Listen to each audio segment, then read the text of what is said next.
Live from the 607, it's the Ocho Duro Parlay Hour, where we're talking everything going on in the world of sports. Join in the conversation on social media with the hashtag ODPH, because here we go.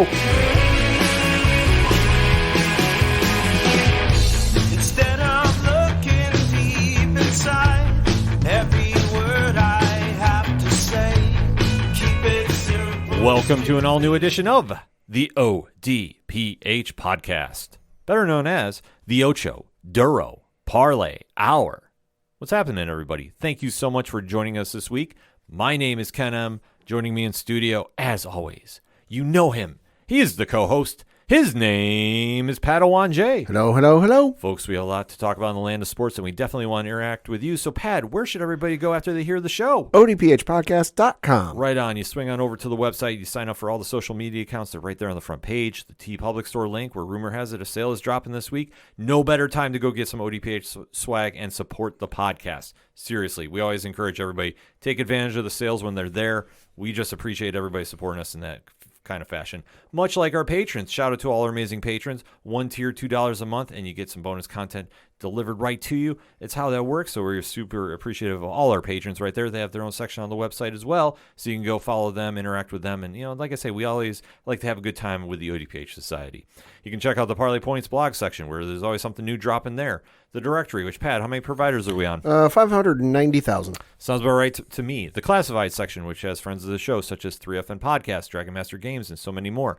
The music section of the podcast, where you can hear all the great bands and go download their music that you hear each and every week on the podcast, on the TikToks, on the YouTubes. Basically, if it's anything and everything that is the ODPH, you can find it at odphpodcast.com. And on social media, remember to use the hashtag ODPHpod. Kicking off this edition of the sports show, there was an event over this past weekend that definitely generated a lot of headlines. Some for the right reasons, some for the wrong reasons. So we have to dissect the event that went down. And, Pat, what are we going to talk about? UFC 288 taking place from the Prudential Center in Newark, New Jersey. Yes, it was a great night of fights. A lot of headlines coming out of that. So let's recap the main card that it was, Pat. Yeah, so just real quick, I want to give a shout out to the fighters on the early prelim card on ESPN Plus and UFC Fight Pass. Clearly those guys had someplace to be and had dinner plans, because every fight in the early prelim was either a TKO or a KO. God damn. Oh, that's awesome. That's insane. But we're going to jump right into the main card and mention real quick that in the first fight on the main card in the featherweight division, you had Charles Jourdain defeat Kron Gracie via unanimous decision, 30-27, 30-27, and 30-27. A little bit surprising of this. I only got a chance to catch the main card, so obviously getting a prelim card that was delivering you that many highlights, you knew the expectation was high. And this one kind of surprised me. I thought Gracie was going to pull this one out, but sadly it did not go that route. But Jourdain gave him all he could handle, too. Yeah. So you can't go wrong with that. Like I say, obviously coming in off the momentum of the big fight, unanimous decision is not how you really want to kick off a main show, but didn't take anything away from the rest of the fights. Next up was another featherweight division fight where you had Movsar Evelev defeat Diego Lopez, also by unanimous decision. This one 29-28, 29-28, and 30-27. This one was a wild card. Like, this one was definitely a fight worth, noting. Obviously, got the performance of the night bonus for everybody, or fight of the night? Fight of the night bonus. Yes. It definitely earned it, too. Like I say, it was a wild one back and forth. And like I say, that really energized the crowd in Jersey. So, always like seeing that. And, obviously, this one was a highly contested bout. So, like I say, seeing Mosvart win, that's going to be interesting to see where he goes moving forward. And we'll have to kind of wait to see how Diego bounces back from this one. But I think we'll see both of them in the cage sooner than later. Probably. Next up is the women's strawweight division, where you had Jan Zionin defeat Jessica Andrade via knockout at 2 minutes and 20 seconds of the first round. Talk about making a statement. Ooh, boy. Jan came in and defeated Andrade in decisive fashion. Like, to put it in perspective, like, Andrade does not get knocked out easily, let alone ever. Well, it's happened a couple times. Like I say, to my recollection, like, you really got to make sure you take her out quickly. And to see that Jan came in and really just put the strawweight division on notice. Right. Like, that's the type of fight that you want to come into the UFC. You want to make some noise. You want to get some spotlight on you. This is what you do. And especially taking on Andrade like she did, that is crazy. And now where she goes from here, it's literally anybody's guess. I mean, with strawweight, It's hard to say about, okay, who can go where, because obviously Zhang is still champion at the top there.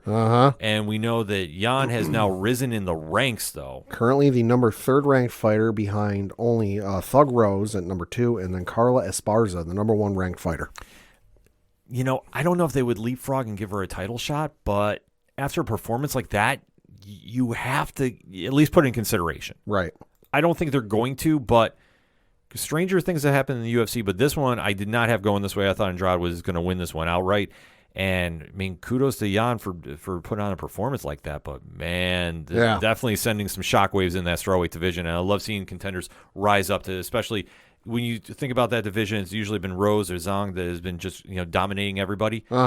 This is now great to see a contender rise up in the ranks. Yeah, and like you said, it doesn't happen that often to see Andrade knocked out, but when it does, it's some high-class names that have done it. Valentina Shevchenko, Zhang Weili, and then also Liz Carmouche back in 2013, just to name a few. Yeah, like I say, it doesn't happen often, but let alone in that quick of a time span. Like, just precision striking, and, like, what else can you say? Congratulations on the W. Yeah. Next up was the co-main event of the evening in the welterweight division, where you had Bilal Muhammad defeat Gilbert Burns by unanimous decision 50-45, 49-46, and 49-46. Definitely thought this was going to be a more contested bout, but I know that Burns got hurt in this. So when you're still fighting through an injury, and it really took his toll on his left shoulder, I believe. Okay.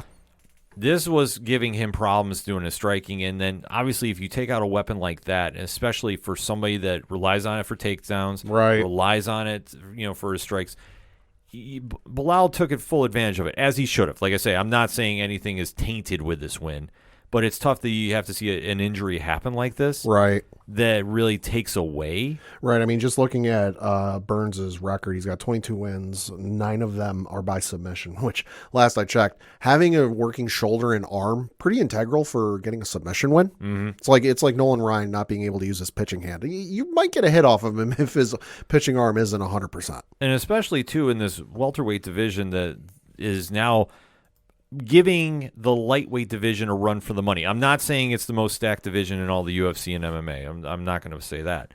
But considering the fighters that are making some noise in that division and how important this bout was, that you had both Muhammad and Burns ask for it to be 5 rounds. Right. Like, the UFC didn't have to do this. Like, we have to keep that in full perspective.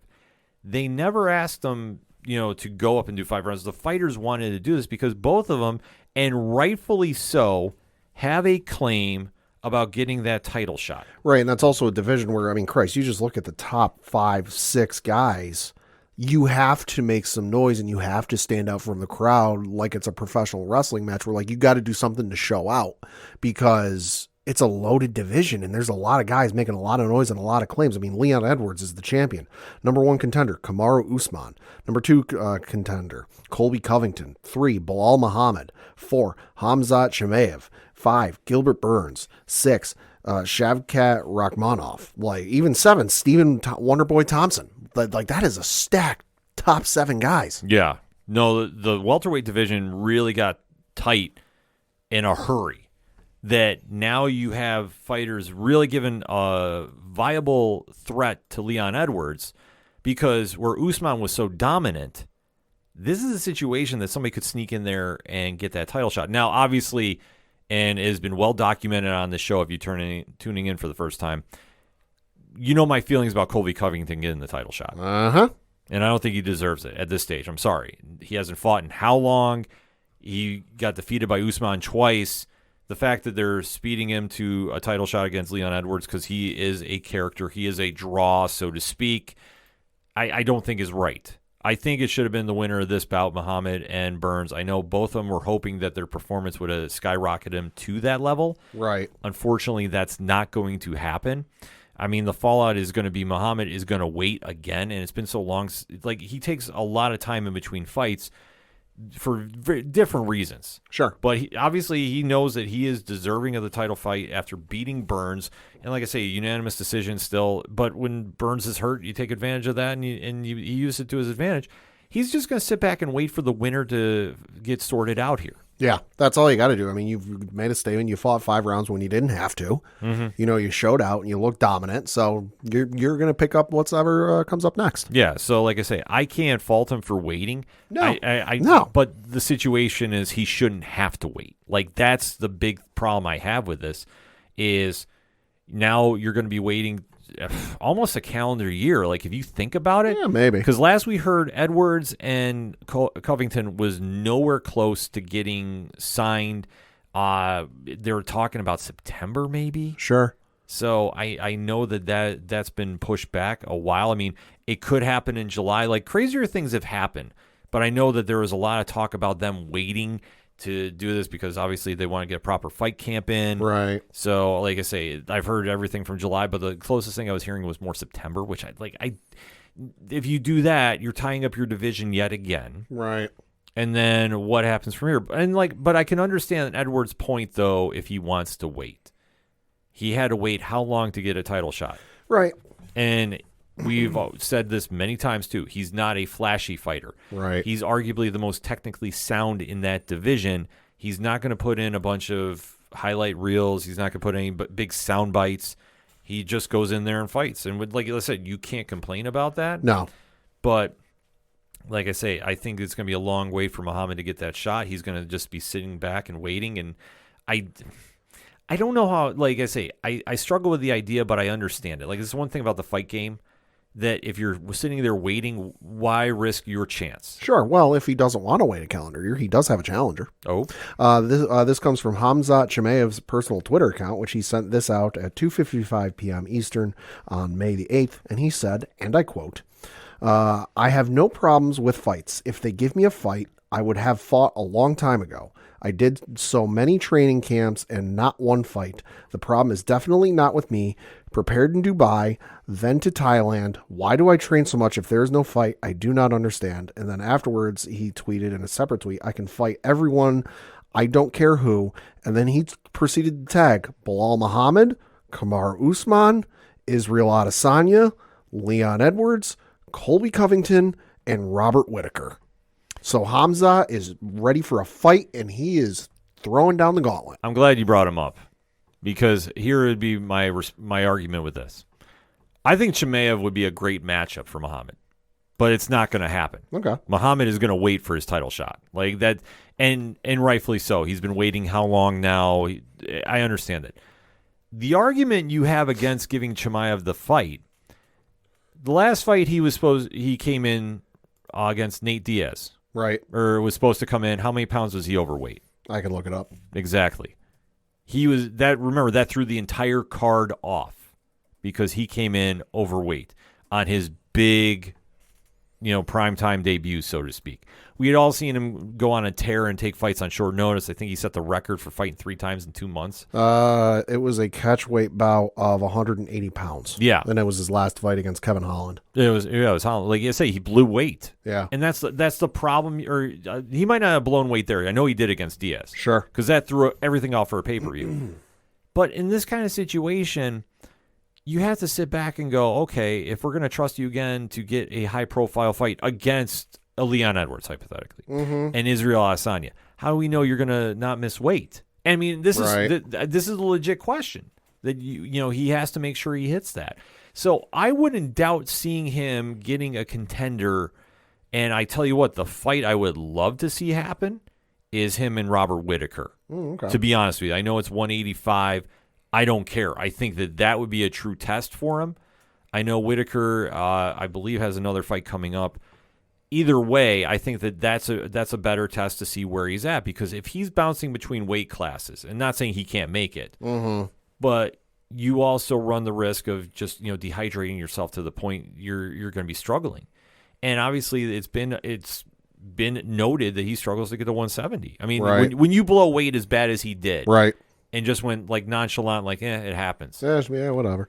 You can only do catch weights for so long, right, and then you're going to be forced into division. I mean, this is like the late Rumble Johnson used to do. Yeah. I mean, let's talk about it.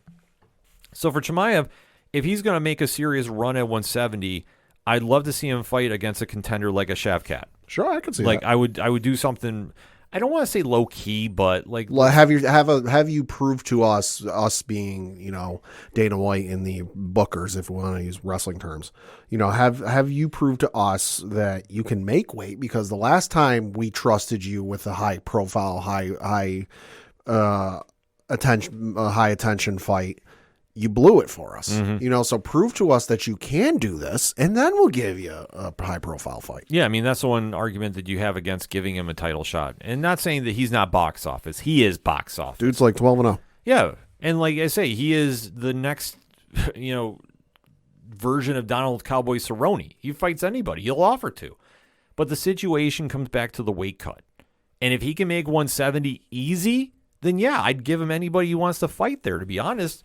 But I think Shavkat would be a real challenge for him. Right. I think that, because obviously they're very big on him. I'll be honest, I'm not exactly wowed by Shavkat at this stage. Like, he needs to do a really good performance for me to be sold on him.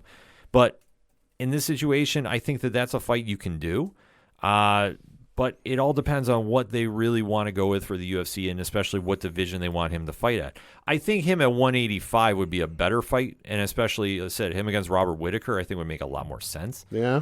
But it just depends on what they want to do with, the two divisions. Like I say, Shavkat has been rumored heavily, and I think this fight would make a lot more sense too, is Kamaru Usman. And I think that that's a real test to see where he's at. Right. Because if he's the real deal and you can beat Usman, yeah, you can get that. Otherwise, I mean, you like I say, you can plug and play Chimaev into a couple different places. I just think 185 would be the direction I would go in, but because that's the problem now is at 170, you've got a murderer's row. I'm just looking at the records for Hamza and then Shavkat respectively. So for Hamza, he, like I said, 12-0 record. He's had one fight in his entire professional career go the distance, and that was against Gilbert Burns at UFC 273 in April of last year. Yeah. Every other fight has been either a knockout or a submission. Shavkat, same goddamn thing. 17 professional fights. 17 wins, no losses, 8 wins are by knockout, 9 are by submission. This motherfucker hadn't had a fight go the distance ever, and he's been in his first professional fight, mind you, October 17th, 2014. Yeah. So this isn't like, he burst on the scene and was a Donald Cerrone type of, I'll fight anybody, anywhere, anytime on a week's rest. No, like this dude has been fighting for almost 10 years now and has not lost a fight. Yeah. And has not had a fight go to decision. Yeah, like I say, I could see that happening. And I think that would be box office in its own right. Like, you don't have to give Chimaev a title shot right out the gate. I would put him against Shavkat. Like, okay, like they did this years ago. An ironic story. Sure. Sorry, I'm making up words as we're talking here. It's ironic to see two undefeated fighters come back, and then one might get a title shot out of this, because I think that would be the way you would go with this. If Chimaev wins, then I think you have to give him the title shot. Oh, sure. Remember when Ryan Bader faced John Jones? Yeah. Both were undefeated at the time. Yep. Something had to give. Something had to give. I think that they should run this same kind of scenario here. Yeah. And then I think you can't deny Chimaev if he does this. If Chimaev runs through Shavkat. Oh, so you can't deny either one. Yeah. Whoever wins. Exactly. I think then you can skyrocket them, into that stratosphere if they don't want to go with Usman for whatever reason. I think Shavkat against Usman makes a lot more sense. And then it really goes back to what division you want to stick Chimaev in if he can make 170. If he can make 170, if you could force the fight between him and Bilal Muhammad, I think that would be a great fight too. Mm-hmm. But I think now the problem is coming out of this is you're staying strong about your stance about Covington. Okay, cool. But now you hold up your division until you figure everything out. Mm-hmm. It's going to be messy before it gets all cleared up. But like I say, that's how I would fantasy book it. So we'll have to wait to see how it goes. And then the main event of the evening was for the UFC Bantamweight Championship, where you had Aljamain Sterling defend his belt by defeating Henry Cejudo via split decision. The judges scoring the card 47-48, 48-47, and 48-47. Well, I've got thoughts. Okay. I thought Cejudo won this. I got to note, this was also Cejudo's first fight in nearly 3 years. If he'd have fought 3 days later, it would have been 3 years to the day. Former Olympian, multi-division champion, and Triple C walked away from the sport on a very high note, and the quote-unquote king of cringe was making some rounds about coming back. And really tried pulling a Randy Couture, to be honest with you. There's a name. Well, you think about when Randy retired and then came back to fight Tim Sylvia in the heavyweight division. Yeah. And Couture thought it was an easy win. Well, I think Cejudo thought the same thing here. And I don't blame him to an extent. Aljamain Sterling is one of the most polarizing champions in UFC history, in my opinion. Sure. He is somebody that is... fans are very split on. Sure. And I am one of those fans. I respect his ability. I don't respect... I shouldn't say I don't respect. I'm not a fan of. Sure. How... we've seen him not exactly take some fights as champion. Like when you're saying your neck is hurt and you're caught out partying, that's perception is reality here. Sure. In my opinion. And just how he's gone into this. I mean, he's much like Leon Edwards in the same vein that he fights so long. He's, goes on such a long win streak. You have to give him a title shot sometime. How he won it, obviously a little controversial with Peter Yan doing the disqualified knee. And Sterling has won since. I mean, I know you have his record called up. Yeah, I do. So Aljamain Sterling won the UFC Bantamweight Championship by beating Peter Yan via disqualification, which was an illegal knee, on March 6th, 2021. Since then, he beat Peter Yan by split decision in a rematch in April of that same year. Then he beat TJ Dillashaw by a TKO. That was in October of 2022. And then you had the most recent fight against Henry Cejudo, where he won by a split decision. But for the rest of his record, he is, in 26 professional matches, he has a record of 23 wins, 3 losses, 3 wins by knockout, 8 by submission, 11 by decision, 1 by DQ. And then for his 3 losses, only 1 by knockout, 2 by decision. Yeah. So, like I say, he's very polarizing amongst fans. Sure. And the opinion. And I thought in this one, Triple C did enough to win, but it all goes back to the same point that we've said for many eons here, and Dana White put it best. Don't leave it in the refs, or not the refs, the judges' hands. Yeah. And I think that's where Cejudo did wrong. Mm-hmm. I thought Sterling, I will say he showed up for this one. And not to say that he wasn't going to, but he did surprise me about stifling Cejudo's grappling for most of this. But in my opinion, I thought Cejudo won round, 3 rounds. Okay. I thought he did. Okay. So Sterling pulls off a big upset. The crowd the crowd seemed kind of mixed about this one. Sure. From the videos, like I said, from me watching and the videos I've seen post, because I try watching as much because I'm like, do I really want to think the crowd was not 100% by the guy? Well, I mean, you think about it, and this isn't a shot against the guy. I mean, hell, he could take my head off with a fucking blink of an eye. But when you look at the rankings on UFC.com and you just look at the folks who are champions, Volkanovski, Brandon Moreno, Islam Makhachev, Leon Edwards, Adesanya, Jamal Hill, John Jones, Amanda Nunes, Zhang Weili, Alexa Grasso, and then Nunes, the champ, where there's nobody in the fucking division for the featherweight. Yeah. Now for you, sure, you'll think about him. But for the casual fan who catches a fight every now and then, if they got nothing going on a Saturday night, they might watch a fight night card. They don't necessarily catch everything. But if you go up to the average fan on the street and go, name me 5 current UFC champions, is anyone realistically going to say Aljamain Sterling? Chances are no. Chances are no, because he's not box office. Yeah. I mean, that's the one thing about him. Like, he tries, but it doesn't come off that way. I will say in his post-fight speech, though, he did sound more of a respectful champion. Sure. Because I think that he's understanding to a degree what the public is saying. Like I say, he's getting boos in the crowd. And like I said, I had to go on multiple videos to make sure I wasn't just hearing things. Sure. Because I really want to make sure... Because he trains right outside of Jersey. Okay. Like I say, he's in one of the camps down there. Sure. So this is like a homecoming for him, and the crowd is still booing it at the announcement. Right, and I mean, we got to give him a little bit of credit. He did break the record for the most consecutive UFC bantamweight title defenses with 3, so hey, kudos to you. But even the title run hasn't been anything that spectacular. Like I said, he won the belt off a illegal knee, a DQ, came back and beat Peter Yan in the following fight like a month later. Hey, cool. Then he came back and he knocked out TJ Dillashaw, which sure is a name, but we got to remember at the same time too, At the time, he was 36 years old, and he's got a lot of tread on those tires. Yeah.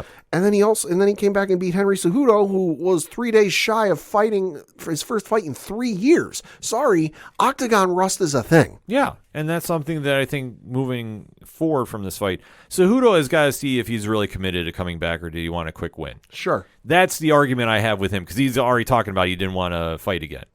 Which, well, the rankings apparently don't know that because he is now the third-ranked fighter in the bantamweight division. right, but like I say, but it was the emotions of losing because I think he was fully banking he was winning. Oh, sure. And obviously when he's had the success run that he's had, I mean, flyweight champion, he defeated Demetrius Johnson.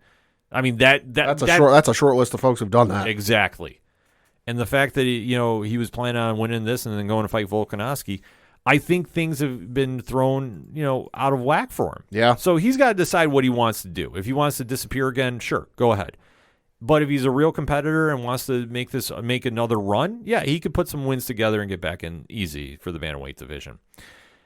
But for Sterling, now we get a little crazy. Mm-hmm. After the fight, Sean O'Malley came into the ring and they called him out. And there was an obscenity-laced tirade between the both about the fight that's going to now happen because Sean O'Malley is going to get the title shot. Much in the same vein, but not in the same reasoning, I don't agree with him getting a title shot this quick. I really don't with O'Malley. I just don't think it's time. Like, he has not shown me enough to say that he's the number one guy in this division. But this is going to be a fight that I think the UFC is salivating over, if I can use that word, because O'Malley will generate buzz. O'Malley is much of the same mold of a Conor McGregor, a Chael Sonnen. Mm-hmm. He's going to talk. He's going to talk a lot. He's going to do some outlandish things. People are going to tune in to either watch him get knocked out or watch him win.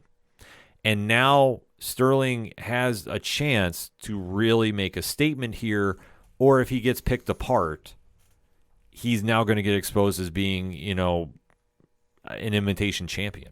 Sure, and I mean, we got to give O'Malley a little bit of credit because looking at his record, 18 professional matches, 16 wins, 1 loss, 1 no contest. He has certainly been flashy and made some noise in his time in the UFC. So since he joined the UFC way back when on Dana White's Contender Series in July of 2017, he has won 1, 2, 3, 4 Performance of the Night bonuses and earned 1, 2, 3 Fight of the Night bonuses. But which, hey, that's cool and flashy and all, but at the same token, I mean, I'm just looking at his record. Only in his last 2 fights has he fought folks I recognize, and that was his most recent fight against Peter Yan, who he beat via split decision in October. Mm-hmm. And then previously was against Pedro Munoz, which was a no contest because of an accidental eye poke in July of last year. After that, you might recognize some of those names. I sure as shit don't. Yeah. So if this is a case of like, oh, he's beat a who's who of that division, sure, I can understand that. I can stomach that. But you face 2 guys in that division, one of which is now, the number 5 ranked fighter in the bantamweight division in Peter Yan. And then you look at the other one in Pedro Munoz, who is the number 10 ranked fighter in that division. Yeah. Well, hey, good for you, but that's not enough. Yeah, that's the whole point with this. So now the UFC, I mean, if they want to generate buzz into these lighter weight divisions, I guess this is the way they're going about it. In my opinion, I don't think it's the right one, but people are talking about this, and everybody really had a reaction to O'Malley coming in the cage, and he knew exactly what he's doing. I'm not faulting him for this. There's now a buzz, love it or hate it, around Sterling versus O'Malley. Mm-hmm. No timetable about when that's going to happen. I would say probably August at the earliest. I would imagine, unless they do a quick turnaround for whatever reason. Right. But I think they're going to really try making this into a big event. And now the UFC has a really marquee match at 135. But, I mean, I don't know. Like, I sit here and I kind of question it just on how we got here. Right. Because, like I say, Mireb, who came away, Davishvili, came away with Sean O'Malley's coat, which is another highlight from this press conference. Yeah. He's the number 1 ranked bantamweight. He's never going to fight Aljamain Sterling. They train together. They're best friends. Like, I don't think you'll see that fight. You might see. You throw enough money is why you might do it. Yeah, but I don't. For some reason I don't. When I hear Merab talk in interviews, and same thing with Aljamain, I just don't see that happening. Hey, as the saying goes, everybody's got a price. Oh, everybody's got a price, but I think Merab would be smarter if he could drop weight to go to 125. Yeah. Like, I know it's a lot of a weight cut, but still, if he could do that, or even try going up, like, or just sit there, take another fight that's not a title fight, wait for it to sort out what's going to happen with Aljamain Sterling and Sean O'Malley, and if O'Malley happens to beat Sterling, well, there you go. You're the next contender. Yeah, which I think that's if Sterling wins, well, Merab, you're kind of shooting yourself in the foot there. Well, that's the whole problem that you have is, I mean, when you train with your team and somebody wins a belt and that's your same weight class, like you have literally two options. You're tying your hands together. Yeah, either you never want to fight for a belt, and that's cool. Like some people are happy just to fight, and like I say, more power to you. Or you move up or down a weight class because you're here to be a champion. Like my mentality would be like, okay, if you and I were in the same weight class, right, or one of us is going up, one of us is going down, or like one of us has a belt. Fuck that! I'm knocking your ass out. No, I'm kidding. Yeah, step that up. We'll do that on another time for another show. That's for the Patreon. Yeah, that's for the Patreon. You heard it here first, folks. But in all seriousness, this is a situation that you're going to have a marquee matchup. I don't know how it's going to play out when it comes to be, because depending on where they do this fight, and personally, I think they should do it in Vegas. Sure. I don't think they should do it in New York. I don't think they should do it in Jersey. Neutral ground. Neutral ground needs to be the place for this fight. I think that's where we need to see this play. Yeah. And I think that we can definitely make some stuff happen here. And the UFC is going to get what they want, and that's a lot more headlines coming out of this. But I don't know. Like I say, kind of to tie up the UFC 288 segment here, I think there was a lot of great fights, but I think what everybody's emphasizing on is this altercation after the fight. Mm-hmm. And I don't know if that's the right thing I want to be remembered for from this great night of fights. Right. I don't know, Pat. What about you? No, I mean, it's going to be interesting to see where they go from here. You've got a bottleneck in a couple of different positions, which you hate to see, but it does make for some interesting, compelling, and some interesting fantasy booking. So we'll see what happens. We definitely will.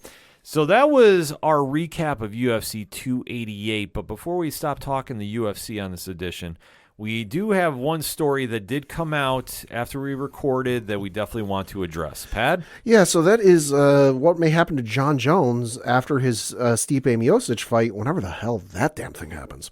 Yeah, November, I'm hearing now. So reading from an article on ESPN.com, courtesy of Mark Raimondi, quote, John Jones' days in MMA might be numbered. The all-time great told Fox Sports Australia in an interview published Tuesday, side note, that's Tuesday last week, that he plans to defend the UFC heavyweight title against former champion Stipe Miocic in November at New York's Madison Square Garden and then walk away from the sport.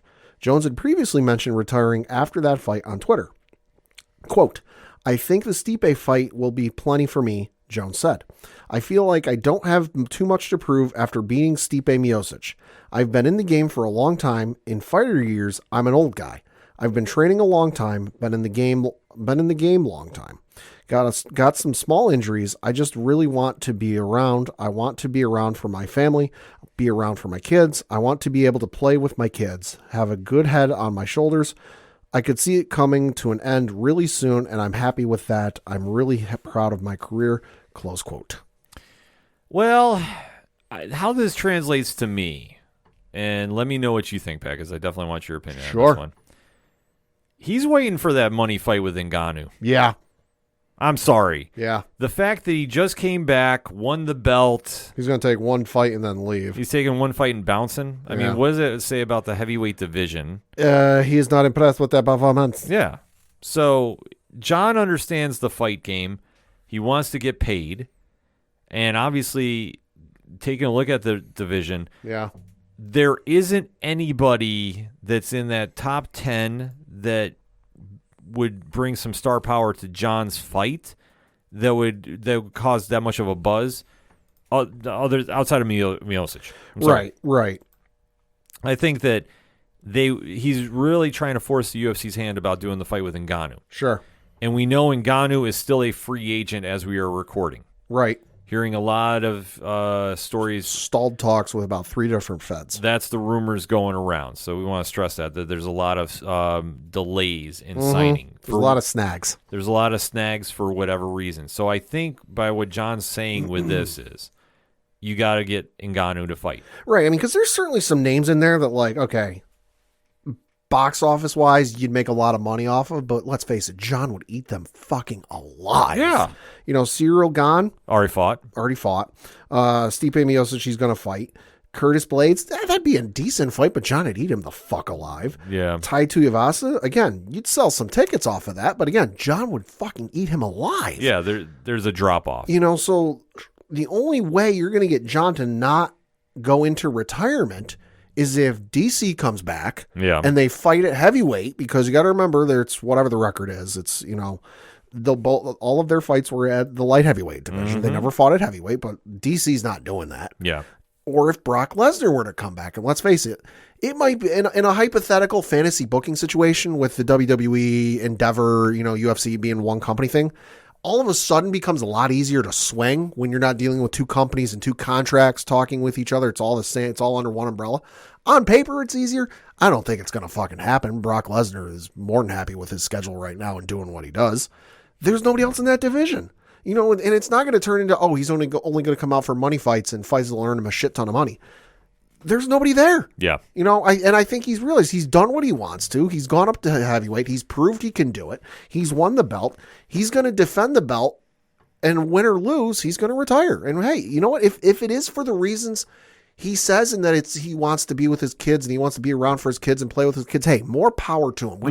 We've seen plenty of instances and stories in sports with professional wrestling, UFC, NFL, and what have you, other hard contact sports where you get to a certain age and the wear and tear on your body from just the hits you took. Boxing is another one. Yeah. Where you just can't play with your kids. You can't play with your grandkids. God rest his soul. But look at Muhammad Ali at the end of his life. Yeah. You know, I can understand that. And if that is the reason he chooses to step away, hey, more power to you. You're going to walk out on top. If that's a legit reason, yeah, I agree with you on that one. I just don't think it is. No. I think that he did not spend all this time to bulk up to fight Cyril Gane. I don't think right off to the sunset. No, I don't think. I think whoever helped him gauge the competition in the heavyweight division didn't do all their homework. No, I don't think they did at all, because I think that he put on all that mass, he put on all that muscle.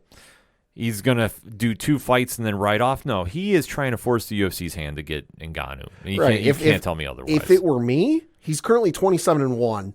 I'd go for 30 and be done. Well, that would be the way to do it, because, I mean, especially Dana doesn't even recognize that loss. A lot of MMA fans don't. There's only one place that does, and that's the commission, so to speak, because they're the ones that still haven't overturned that ruling after that egregious decision to give it to Matt Hamill. I'm sorry. There's no fight fans that acknowledge that one. Like I said, it's just the commission that does the rankings. But regardless of that, I mean, for John, it's an interesting position. Like I say, the UFC's not due back until November, I believe. Something like that. They always have a November show at MSG. Yeah. That would make a lot of sense if he wants to ride out that way. He's always wanted to fight at MSG, too, and from what I remember, he hasn't yet. No, he hasn't fought there. No. But the closest is Jersey against Chael Sonnen. Yeah, but I think that he would love to fight in New York. I think it would be a big deal. And it would make a lot of money. Like I say, him against Miocic, that's a big money fight. So after that, though, when you have arguably the greatest of all time, you got to give him competition. Yeah. And I'm sorry, looking at the top 10, there ain't nobody there. There's nobody on that level right now. I'm sorry. I'm skimming through the names, pad read. Yeah. Nobody's jumping out to say, like, this is box office. All of those guys in that division would be willing to step up to fight John. Absolutely. Because who the fuck wouldn't? Yeah. You know, you come up to any Joe Blow on the street, if they're in the heavyweight, would be in the heavyweight division at UFC. Oh, you want to fight John Jones? Oh, they're absolutely going to take that fight. Yeah. But John's not going to want to give him the time of day. Yeah, that's the whole problem right there. So, interesting scenario he's put forward. So we'll have to wait to see if he forces Dana White and Endeavor's hand to re-sign Ngannou. And I think that they need to. But then again, I've also said they need to sign Chris Cyborg back to fight Amanda Nunes, and she just re-upped with Bellator. Mm-hmm. So that fight's off the table. So the UFC is in a weird position right now. They got to make a decision, especially involving John Jones' future, because if he retires... There's another star gone. Yep, there's another star gone, and do they have one in the heavyweight ranks to fill his shoes? Well, they got a guy doing shoeies in that division. Yeah, but other than that, I mean, that's the closest you're getting to somebody filling those shoes. So hit us up on that hashtag and hashtag ODPH pod. Let's talk about this John Jones retirement. Do we think it's real? Do we think it's not? And do you think Ngannou's coming back? And then what is your thoughts about UFC 288 and the fallout coming from that. Are you excited about Sterling versus O'Malley? What about Belal Muhammad? Sitting around for arguably a calendar year for a title shot pending. A lot of storylines coming out of this one, so we definitely want to interact with you. We're going to take a quick break. We'll be right back. Together, we can make a difference. That's been the sign off for everything Livestream for the Cure related ever since the event began back in 2017. Hello everyone, my name is Nick and I am the host of the Livestream for the Cure, an annual charity event to raise money for the Cancer Research Institute for immunotherapy research for a world immune to cancer. And over the past 6 years, we've made that difference together. Amazing listeners, amazing viewers, amazing podcast partners and content creators all coming together, and we've raised over $70,000. But this year, we're going to make our biggest difference to date, and we're going to raise $25,000 for the Cancer Research Institute. Tune into the event at twitch.tv/livestreamforthecure starting May 18th, as we're joined again by podcast partners and content creators from around the world to help the Cancer Research Institute crush cancer. Together, we will make a difference. Coming back for another segment on this edition of the ODPH podcast, and we have to talk some wrestling. This past weekend might have been one of the most memorable crowds in all of pro wrestling history for a premium live event that was supposed to be a throwaway mention. Yeah, for me, early contender for crowd of the year. Oh, Holy fuck. They've won it until further notice, and you can put it up against whatever crowd you're thinking otherwise. And, Pad, what are we talking about? We were talking about the premium live event, Backlash, which took place from San Juan, Puerto Rico, in front of 17,944 people. Yes, the WWE's premium live event, coming off the heels of WrestleMania, the WWE draft, and a lot of speculation going on, is one that usually is a throwaway. Right, and especially this year because, like you said, it's sandwiched in between the draft, between Monday Night Raw and Friday Night SmackDown. And also, Night of Champions is in 3 weeks. Mm-hmm. So there really wasn't a lot of anticipation for this card. Like, we all thought that it was going to be a solid one. But it was one that we weren't expecting to be that memorable, and then, boy, were we surprised. Yeah, we were. That crowd was one of the most loudest the entire weekend that I can remember watching on TV or being a part of. Like, just that crowd just had a different energy all its own, and I could only imagine if you were in attendance for this. The only crowd I think in the last week that was crazier was the one they had at the live show in France, where, and the video's out there, so I'm not making this shit up, folks. You can go look it up on Twitter, YouTube, wherever. Yeah. But they had a live show in France. I don't know if it was Paris, it was somewhere in France.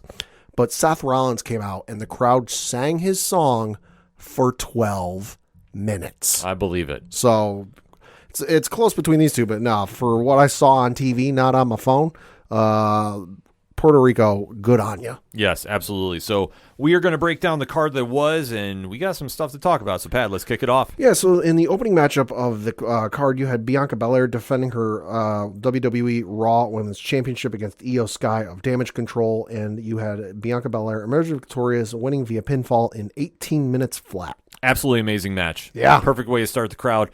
And really got everybody going and really kind of set the pace for the rest of the night. Yeah. I thought Io Sky had one of her best performances in recent memory on the show. On the main roster, yeah. On the main roster, definitely without question. Even comparing to her time in NXT, which I said she was doing amazing work down there. I thought her and Bianca just did a phenomenal job. The only thing that I am critiquing a bit, but it is what it is Bianca tried a one-handed slam at one point, and she did not protect Io enough.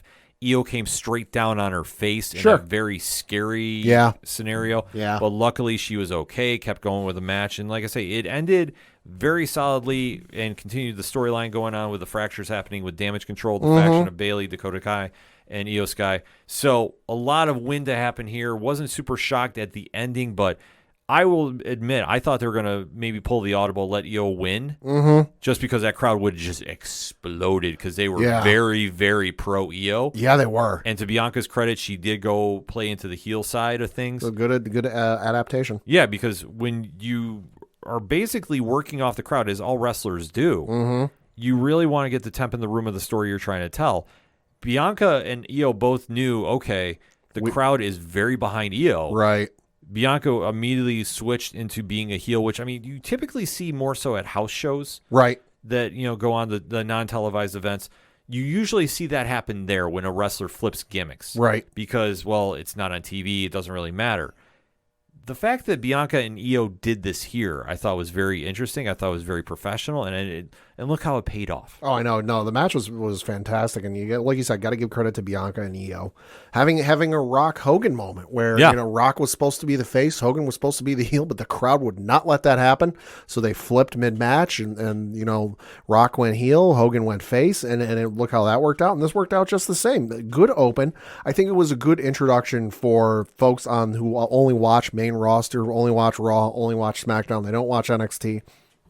So they're not super familiar with Io as a singles competitor like some folks who watch NXT or watch her, in other federations. Mm-hmm. You and I know how good Io is because we've watched NXT. We've seen what she can do. I mean, the War Games match where she jumped off the top of the goddamn thing with her body encased in a garbage can comes to mind. Yes. We know how good she is, but you think about it, for the almost year we're coming up on, time she's been on the main roster, she's been with Damage Control the entire time. There have been 2 women's tag team title reigns with her and Dakota Kai.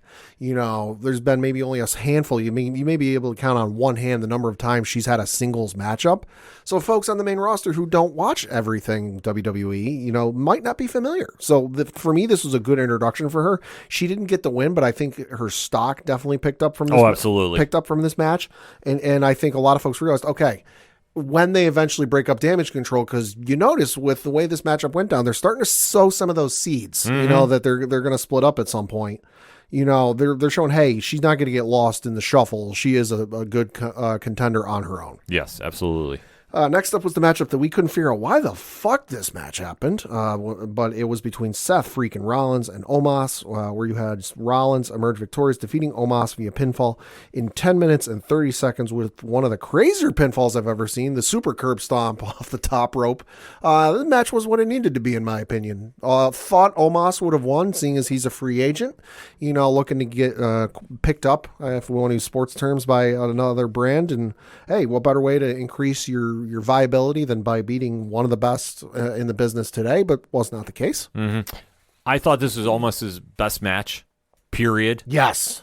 And I think that I've read online too, so I can't remember exactly who to give credit for, but I know like Walt has mentioned, who's a friend of ours from 607 Podcast, and I know Rich was talking about this on latest 607 TWS.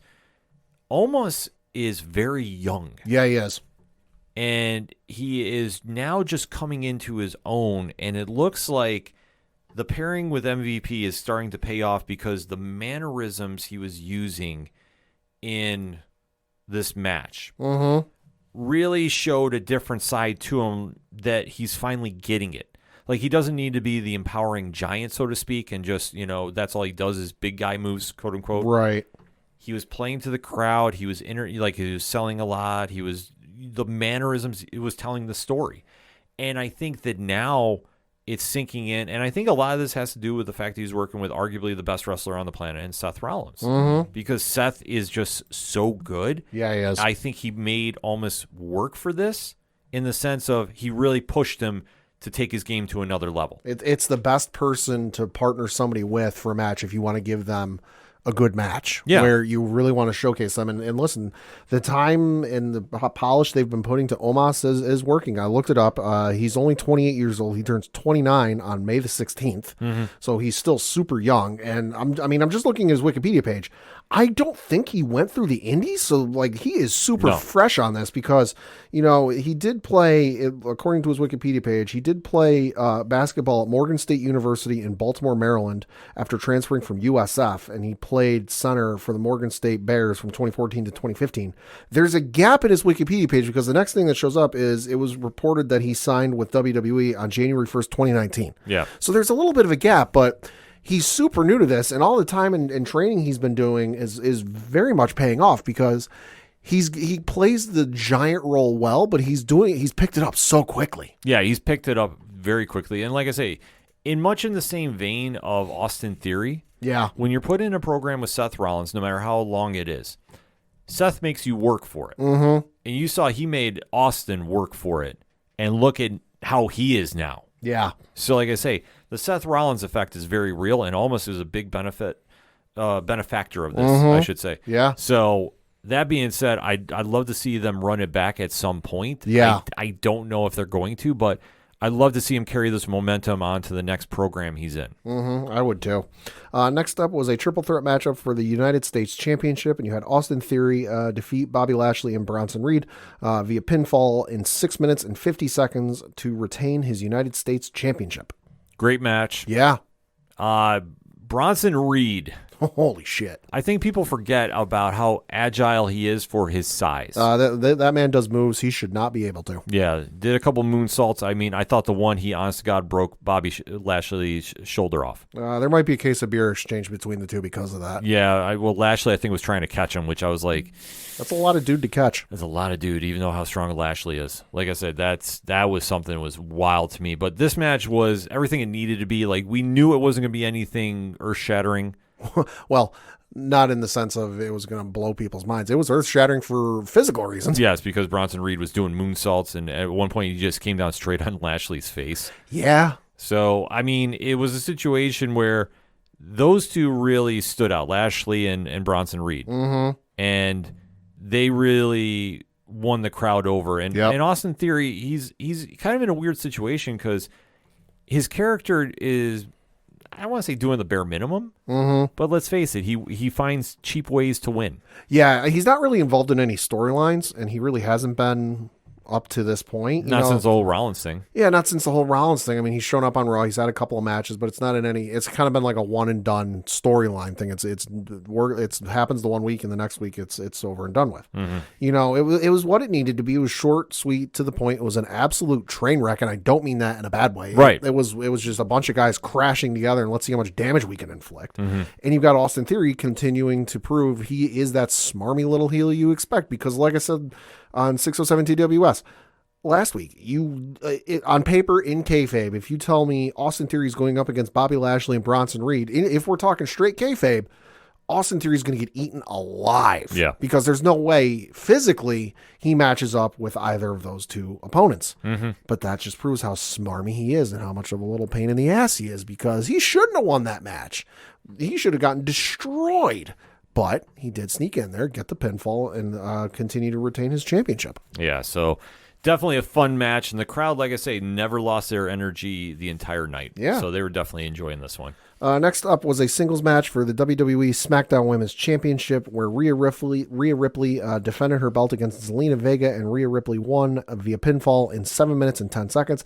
Gotta say, moment of the night, like sentimental moment of the night, I think, for everybody involved, because as was said, Zelina Vega born and grew up in New York City in the boroughs, but does have family and does have heritage from Puerto Rico. She had her family in the front row, came out with the awesome Puerto Rican themed gear, had the little cape flag thing she had, which extended. You could clearly see the emotion and how the entire crowd of 17,000 plus was behind her. One of the best moments I've seen in professional wrestling ever. You know, just the emotion pouring out on her face, how much the crowd was behind her.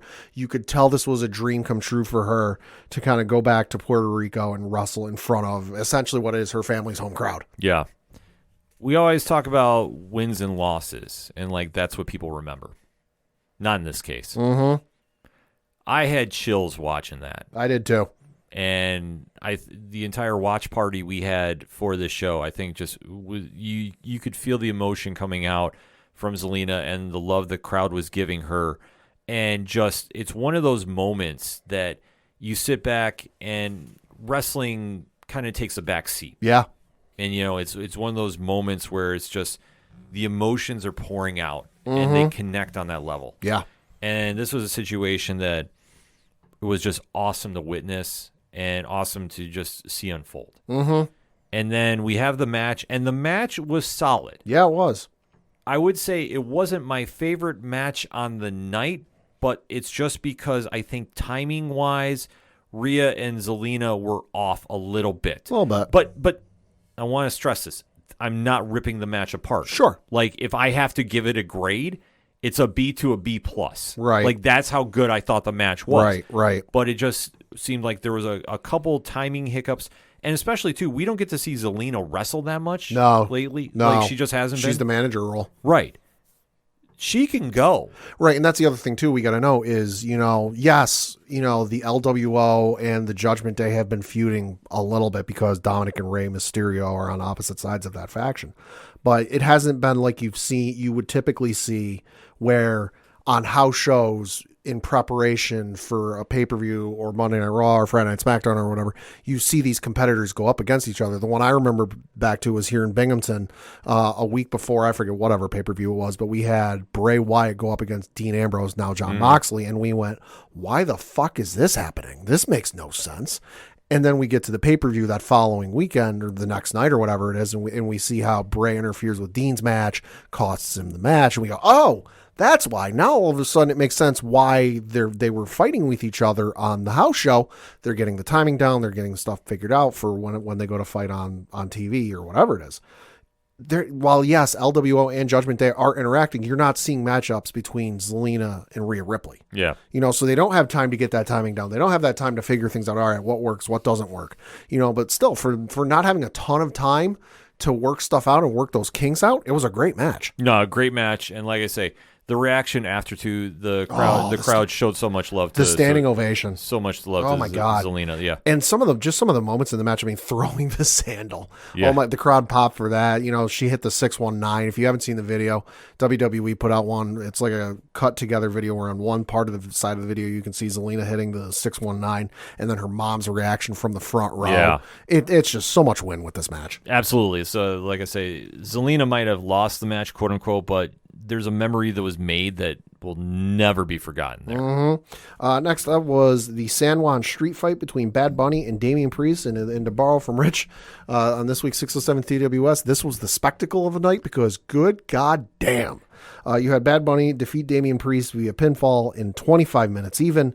So everything from this match is an A+. I don't know who produced this matchup, but kudos to you. Everything about this was an A+ job. From Bad Bunny coming out in the entrance, which I love. Something about the small entrance I loved. Yeah. You could have gone big and grandiose at your first show and major show in Puerto Rico and God knows how many years. They went small. They kind of kept it low key, but from Bad Bunny coming out, to his own song and the drone shot following him out and zooming into the crowd with the entire crowd of 17,000 people singing the song. I don't know about you, but in the last 5-10 years, that's got to be the greatest entrance I've ever seen. It was definitely one of them. And like I say, when you talk about a crowd just in sync with the moment. Yeah. This was one. And Bad Bunny, one of the biggest pop stars in all the world. Like they said in his intro, like Samantha Irvin said in the intro, the number one streamed artist in the world. Mm-hmm. He gets wrestling. Yes, he does. And I'll agree with what Mark Henry said on Busted Open. He is the greatest celebrity wrestler of all time. Yes. Like Logan Paul is great too. He's a good talent and he's naturally gifted. Bunny is on a whole different level. Bunny's on a different level. Bunny gets it completely. He understood coming out to the crowd. The crowd, literally, he had him eating out of the palm of his hand. Go back to the entrance. The music hit and it was his Bunny logo and the crowd started cheering. Within 5 seconds, you had everyone in that building singing the song, which outside of Seth Rollins, you don't see that often, but there was something different to this because everyone was just so into it. And just the match and everything involved with it. Good God, it was incredible. It was incredible to see unfold. And there is an online rumor, too, because I know there's a lot of speculation of why this didn't main event. Okay. The rumor that I've heard, and I want to stress this is a rumor, but this makes some sense. Sure. There was a boxing match that night with Canelo. This is true. And Bad Bunny knew that there was going to be fans that wanted to watch him and wanted to watch Canelo. Okay. So he asked for it to go on earlier. So if fans were just watching to see him, they could tune in to see the Canelo fight. That makes sense. And that makes perfect sense. Makes a lot of sense. It makes a lot of sense. But this whole match, like I say, from start to finish, was everything you wanted for a spectacle match. So he pulled out another Canadian destroyer. Yeah, he came in with a whole cart full of weapons. Oh my God, yeah. And you saw they played into the street fight. Damian Priest, listen, doesn't get enough credit for how good he is. No. He made Bunny look like $1 million. He, for me, has gone from the time he started kind of getting big and rising through the ranks of NXT, where I didn't get it and I didn't really care, has risen from you know what, it is what it is, I don't really care, to this guy's good. And he's going to be a champion, a multi-time champion, before it's all said and done. Yeah, Damian Priest is the real deal. And like I say, the chemistry they had was amazing. The fact Bad Bunny took a Falcon Arrow off the sound equipment through a table. That was at least 10, 15 feet down. Yeah. Holy shit. Like I say, he didn't have to do a lot of things that he does. I mean, let's face it, he's one of the most recognizable and popular music stars on the planet. Yeah. He doesn't have to do this, but he has that much respect for the business that he does it. Just go look at what SportsCenter posted. The man in like a calendar week did Coachella, the Met Gala, and then wrestled. Yeah, like the man can do it all. He's just on a different level. And then when you get to the ending of this match. Oh my God. So obviously you have the Judgment Day interfere with Finn Balor. Finn and Dom coming to the ring. But shout out to the fluent Spanish speaker that Finn Balor is. Yes, Finn was Hola. Yeah. Hola. Was addressing the crowd, getting them all fired up. And then Dominic Mysterio is just instant heat wherever he goes for, you know, all the wrong reasons, because I think everybody pretty much hates Dominic. But he does his character well. I got to admit that. Number one heel in pro wrestling right now. Yeah, you can't argue that fact. So they decide to interfere. We see Rey Mysterio come running out solo, which everybody thought was kind of odd. Yeah, which at this point I'm watching. I'm like, all right, you saw this coming. You figured Finn and Dom were going to come out, and then Rey comes out. I'm like, all right, we just need LWO's music to hit. We didn't get LWO's music to hit. We didn't get. Who did we get? Carlito. Yes. Holy shit. Which, I mean, his father was a legend in Puerto Rican wrestling history. So he's one of the most famous wrestlers, too, on the planet. So when you hear Carlito come out, the place explodes. There's some great videos floating around on Twitter and YouTube of like videos from the stands when Carlito's music hits. I'm gonna be willing to bet, and this might be a generous number, but I think it's about right. I think about half the people in that building had an out of body experience when Carlito's music hit. Oh yeah, and he looked in fantastic shape. Oh my God, yeah, he did. All he's been doing is working out, like waiting for somebody to sign him. So let me put it this way: I would be shocked if WWE did not sign him quickly after this. I don't care about this nonsense about a quote-unquote buying freeze or hiring freeze. Whatever the case is, like, trust me, if they want to go get somebody, they'll go get them. And he came down, that whole place exploded, and you just saw the Judgment Day start running to the back. They ran into Savio Vega, who is a legend too. Like I say, one of the most, like I say, just a legend. Mm-hmm. And you see him come out, and the whole place exploded for him. And he stood there, fought them off. Then the LWO came running into, it turned into a big old mess. But my God, it was just one of those moments, like as a fan, and especially knowing who those two are, especially involving what they've done in Puerto Rico for wrestling. Like I say, that is just a moment in itself. Yeah. And then now, seeing how the match played out and Bad Bunny getting the win. Like I say, it was just so much. Like I say, Rich hit it best on 607 TWS this week. It's a spectacle. Yeah, it is. But it was everything for the right reasons. Like, this is why you watch pro wrestling. Yeah. Like I say, we all sometimes get caught up in the nonsense that is, like I say, wins and losses and, WWE versus AEW. Like, this is just one that you just sat back and had fun watching. Right. And the thing you want to do is you want to grow the business and expand the business to folks that have never seen it before. And sure, for some old school heads and for some diehards, whatever, that like, oh, he's not a professional wrestler. Why are you giving him a platform? Why are you giving him a premium match? Because he's the most streamed artist on the planet. It doesn't matter if you look at Spotify, Apple Music, YouTube Music, or whatever streaming service you use. He is number one and has been number one the last couple of years. Yeah. Bigger than some of the K-pop groups, which frankly is astounding. Yeah, that's a whole different conversation there, but yeah. But you want to grow this business, and sure, there's some overlap between fans of Bad Bunny and fans of professional wrestling, but there also is an equal number, if not more, that aren't professional wrestling fans. Mm-hmm. So you put out these clips of the entrance, him hitting a Canadian destroyer, him using a kendo stick, and you get these fans that might not be a professional wrestling fan, might have heard of it, but they don't watch it, and they go, "What the hell is Bad Bunny doing in this professional wrestling ring?" They see the entrance, and then they see some of the moments, and they go, "Holy shit! You know what? I want to check this out." out. And that's how you grow the business. That's how you get new people and new fans invested. Yeah, and I guarantee you there are going to be some more people watching SmackDown and Raw this week. Oh, yeah. And it's all thanks to Bad Bunny. Yeah. Another person winning from this is Carlito, because he did tweet on his personal Twitter account, quote, "Well, looks like my indie booking price just went up," to crying while laughing emojis. Oh, it definitely did. And like I say, I would not be surprised if he did not get signed by WWE out of this. Right. And like I say, AEW, sure, but I mean, that's a whole different conversation right now with AEW.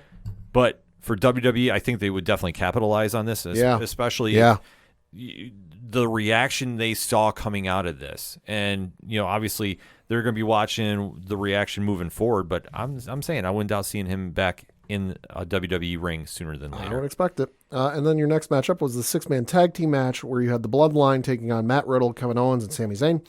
And you had the Bloodline emerge victorious, winning via pinfall in 22 minutes. And I got to say, for as crazy and as high energy as the last couple of matches were, this was a good kind of like, all right, let's calm everybody down, slow things down a little bit, give everybody a little breather. Great match, though. How crazy is this to say this is the most predictable match of the night? Yes. Like I say, it was a great match.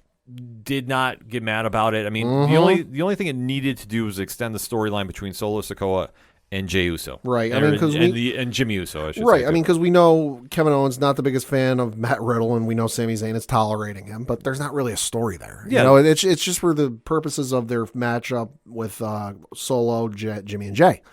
The story isn't with Riddle, Owens, and Zayn. It's with the Bloodline. And Roman's not there. We knew Roman wasn't going to be there, so you can't really do anything with that. So how do you further the Bloodline story? Well, you continue off of, there's fractures in the Bloodline. You had, Solo was supposed to come out and interfere in the matchup a couple weeks ago, but he didn't make it out there, and then where does he stand? There's been some suspect behavior from Solo on what's been going on between him and the Usos, and then you get to this matchup where, some shenanigans were involved and certain parties didn't see what happened. And then even when you get to the end where you have the Usos, standing there like, hey, we won, let's celebrate. And you got Solo there, and looks, correct me if I'm wrong, did it look like to me he wanted to give the Samoan spike to one of them at the end of it? Oh, absolutely. Because he did the whole yell like he's going to do it.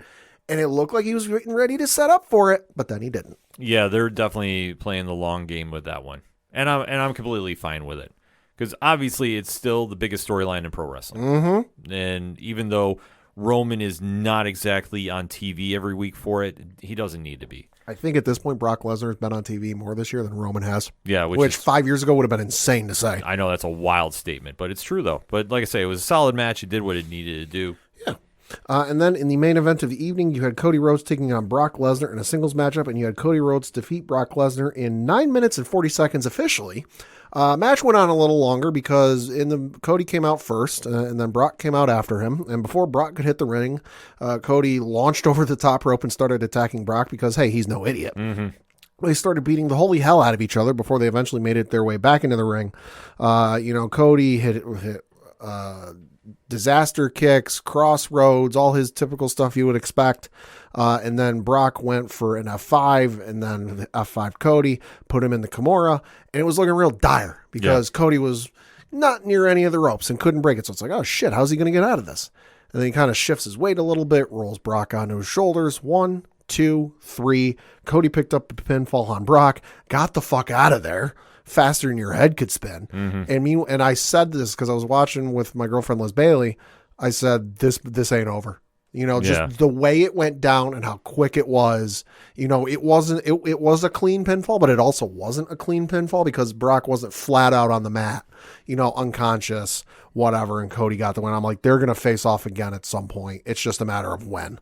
Yeah, it did what it needed to do because we knew this feud was going to extend. This wasn't going to be one and done. Right. The only way this was going to be one and done is if Brock wanted to take time off and then come back later. Sure. But obviously with the events coming from Monday Night Raw, that's definitely not the case. But this was kind of a surprise because I thought Brock was going to squash him and make Cody very sympathetic. I was afraid of that because of the whole, Cody's got to earn it. He's got to get knocked down before he can climb back up. Yeah. Because there's more money in Cody chasing than there is as him as champion. Right. Sorry, I mean, it is what it is. No, yeah, it is. So this one, I was surprised to a minor degree that Brock bled as bad as he did for Cody. But knowing Brock, he doesn't do anything half-assed. No, he doesn't. And he doesn't do anything he doesn't want to, obviously. Right. Well, and the thing is that was planned from all the reports I've read. Day after the match and the 2 days after the match, that was planned. Mm-hmm. That was not unplanned. Otherwise, we would have seen something for as bad as he was bleeding. Yeah. We would have seen something akin to WrestleMania with Finn Balor taking on Edge, where they would have stopped and checked the whole thing. But they did not. So that was planned. That was not a blade. That was legit. He hit the turnbuckle as hard as he fucking could. Yeah. Which, if you didn't see how he looked on Monday night, the man had at least 3-4 stitches in his fucking forehead. Yeah. God damn. It looked horrific. Oh, that was nuts. That was the most I've seen blood in WWE in quite some time. Exactly. So I figured he might try doing something, but the fact that he hit an exposed turnbuckle, which is just nothing but steel, as hard as he physically could. He like freight train ran into that thing. This was like him versus Heath Herring. Yeah. Legitimately. Yeah. Except he didn't hit Heath Herring. He hit the turnbuckle. Yeah. And bled like nobody's business. Like it was the point where you were thinking you're watching AEW Dynamite for a degree. And we were not. No. But it worked out in its favor, like I say. And it sold the story. I mean, Cody wins by a lucky pin. It extends the storyline to where we go into Monday night. Yeah, so we go into Monday night, and one of the things that happened in between the pay-per-view and Monday night was WWE unveiled the tournament for the World Heavyweight Championship. You had 6 wrestlers from Raw, 6 wrestlers from SmackDown. On the Raw side, you had Finn Balor, Cody Rhodes, The Miz, Shinsuke Nakamura, Seth Rollins, and Damian Priest. On the SmackDown side, you have AJ Styles, Edge, Rey Mysterio, Austin Theory, Bobby Lashley, and Sheamus. So the Raw matchups took up a bulk of the time on Monday Night Raw. The first one you had was between Shinsuke Nakamura, Seth freaking Rollins, and Damian Priest. I think we all saw where this one was going. We all figured that Seth Rollins was going to pick up the win. He did. That was a great matchup. And then almost immediately afterwards, you had the matchup between Finn Balor, Cody Rhodes, and The Miz.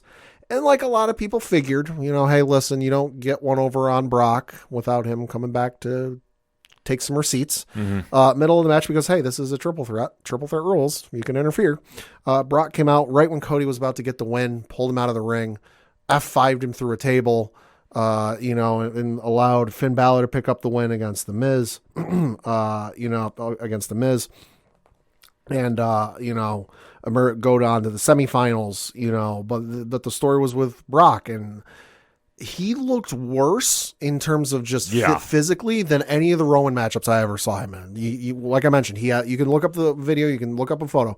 He had the stitches in his forehead. He had a black eye. He looked like he got his ass kicked. And he don't like that. No, he definitely didn't. Like the only thing that I would say he's got to work on is when he kept screaming, "Look at my face!" Yeah, look at my face. That was a little cheesy. Yeah, like that was to the point of cheesy. But yeah, but listen, it's Brock Lesnar. I'm not going to tell him how to change how he wants to do a promo. Yeah, no, but I thought you hit it right on the head. Like this was all to extend the fight to go to Night of Champions. Right. I think that Cody does get the win there again. Maybe. And I think it drives Brock absolutely nuts that Brock will want to interfere with him one more time. And Cody could be in the Money in the Bank match in London, and Brock costs him that. We've seen Brock do that before. Yeah, so like I say, I think that's where they're heading with this. I mean, I could be wrong, but it's still, you extend the feud for one more time, and then Brock's going away for a bit. Do you do Hell in a Cell at SummerSlam? Because that would be the next pick, because I don't see it extending any further than SummerSlam. No, I would do it, to be honest with you, because I don't see them doing any other match like that right now. Because it wouldn't be a last man standing, because Brock just did that not that long ago. Right. I'm just trying to think of some other gimmick matches, because you wouldn't do a straight up one-on-one if it's the third matchup between the two of them. You'd almost have to do a gimmick match. TLC match wouldn't make any sense. You almost have to do a Hell in a Cell match. It's either going to be Steel Cage or Hell in a Cell. Right. Depending on what they want to do. Because, I mean, the only thing we can say for certain is Roman will be wrestling on the card against who we don't know. Right. And it'll be whoever they're going to make the contender out of on SmackDown. So whether it's Drew McIntyre, whether it's AJ, whether it's Karrion Kross. I mean, the options are there, but I think for what Cody needs to do, they need to have a definitive end, and they will. It'll be in a cage structure of some sort. Yeah.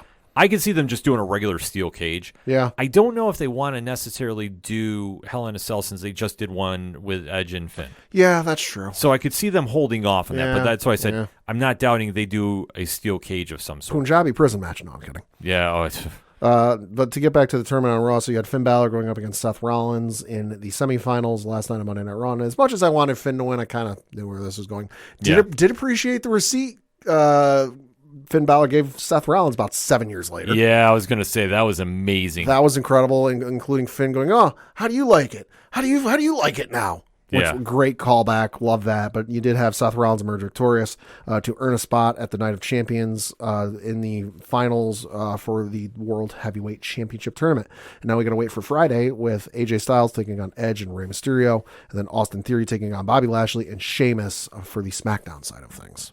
I still say AJ comes out of that with the win. I'm thinking so. Like, Edge would be cool to see against Rollins, but I think if you want to go marquee, it's over in Saudi Arabia, which you know how they want to put on marquee matchups and once in a lifetime, well, quote unquote, once in a lifetime events. You know, that's a WrestleMania main event, putting AJ Styles up against Seth Rollins. Plus, I still feel that he's going to be a full heel with the club. It could be. I think that you're going to see him doing a lot more heel things, and that's fine. Yeah. Because Roman, I don't see Roman being on TV that much. Seth's so over with the crowd, he's a face. Yeah, so I mean that's no matter how they portray him on TV. Yeah, so I think that they'll play off very well, and like I said, you get a marquee matchup, and then obviously Seth is winning the belt, and he's bringing it back to the Monday Night Raw, and that's the right call to make. Right.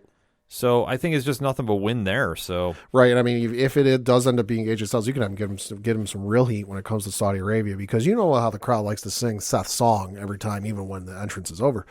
AJ, don't even let him get 2 seconds into singing the song. Come out, let him hit the music. Yeah, like I say, they'll do something like that. If he's going to go full heel about this, which I think he is, they'll cut off the song somehow and really fire that crowd up, and that's what you want. You want to get that emotion out of them. Final thoughts on this past week of pro wrestling, Pad? Incredible reaction, incredible crowd down there in Puerto Rico. Kudos to you folks. Something tells me they will not be waiting long to go back there again, no matter what the reports say. Yeah. An incredible pay-per-view for what on paper was like a throwaway pay-per-view that, like, okay, felt really predictable given what the matchups were. Ended up being one of the better backlashes I've seen. I agree with you completely. I thought the crowd in Puerto Rico was absolutely incredible. They are the crowd to beat right now for Crowd of the Year. Whatever award you want to give them. I mean, we might have to make a Brody for them this year, honestly, because they did that good of a job of really elevating a crowd or a card that was throwaway, to be honest. I mean, we all knew it was going to be solid action, but this really took it to a different level. And obviously, we did a fan poll on ODPH podcast on Twitter, and A grade all around, like I say, overwhelming response. So definitely a lot of headlines coming out of WWE Backlash heading into Night of Champions. So we definitely want to talk about it. So hit us up. Let us know. Hashtag ODPHpod. What is your thoughts about this past weekend of pro wrestling coming from the WWE? Did you love it? Did you hate it? And why? And if you want even more pro wrestling content, make sure to check out the latest edition of 607 TWS on your favorite podcast provider. That said, we're going to take a quick break. We'll be right back. You ever wondered what comics Mark from Vale Mai is into? What Zach from Left Behind's favorite MCU movies are? Well, Metalcore Nerds is the show for you. My name is Sean Mott, and here at Metalcore Nerds, we cover the latest things in pop culture, whether it be Star Wars, Marvel, DC, AEW, and everything else in between. You can listen to the show every Monday on Adobe Howl at 7 p.m. Eastern, or find it anywhere you find podcasts after it debuts on the radio station. Coming back for the final segment on this edition of the ODPH podcast. Pad, what you got? Got a couple things to talk about. First of which, obviously, being the local minute. And looking at the Binghamton Rumble Ponies and their schedule from the last week, they were playing the Somerset Patriots on the road. That is the AA affiliates of the New York Yankees. So a little Subway Series action going on. Their game on Tuesday, they lost by a final score of 7-4. Came back Wednesday with a win of 5-1. Lost on Thursday, holy shit, by the final score of 10-0. Hey. Yeah, not a good day. Did not come back and forget that loss, though, because they got another one by the final score of 2-0. Lost again on Saturday by the final score of 4-3, and then lost again on Sunday by the final score of 11-2. So from what I'm reading off those scores, Somerset pretty good this year. Yeah. This week they're at home for a 1, 2, 3, 4, 5, 6, 7 game series against the Hartford Yargoats. I'll explain why it's 7 games in 6 days in a minute.